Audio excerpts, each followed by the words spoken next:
Hi and welcome to episode 512 with whatsforchow.com and the second part of Making Cornflake Whiskey. In the previous episode we made the cornflake mash. To strain the mash, place a straining bag in a 25-litre bucket. Pour the mash into the bag. Gather up the edges of the bag and lift it from the bucket.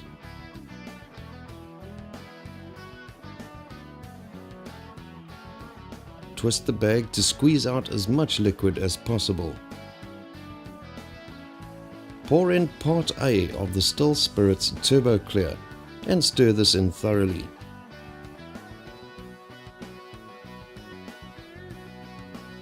Allow the mash to stand for 30 minutes before proceeding. Pour in part B of the Turbo Clear.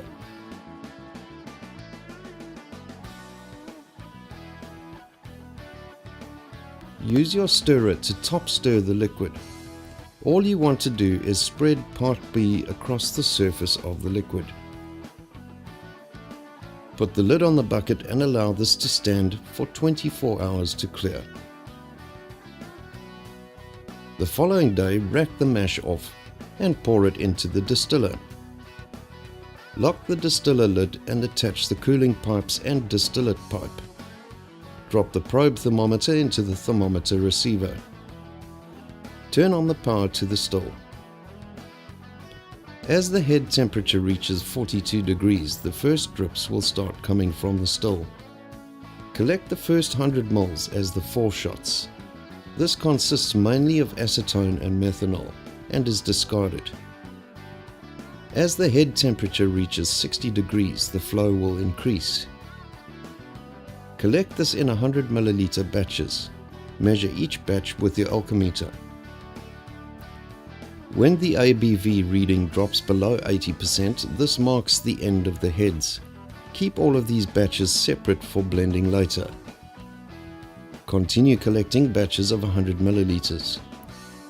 When the alkameter reading drops below 60%, this marks the end of the hearts. Put these batches aside. Continue collecting batches until the alkameter reading drops below 20% ABV. At this stage, the head temperature will be around 95 Celsius. Turn off the power. Allow all of your heads, hearts and tails to cool completely. Cover these with lint-free cloth and allow them to stand overnight to dispel any volatiles. The following day, blend the batches as explained in the cutting and blending video, and pour your final blends into bottles. At this stage, the ABV of the blends will be between 60 and 70%. Don't dilute these yet. Add 1 to 2 grams of French wine barrel oak chips to each liter of alcohol. Cap the bottles and place them in a cool place to age and mature. As they age, the oak will color and flavor the whiskey. There is no rule regarding the aging time. When the whiskey attains a golden color that you like, it is ready. Strain the whiskey and rebottle in suitable bottles. Thanks for joining us today. Please subscribe to our channel and we'll see you again tomorrow.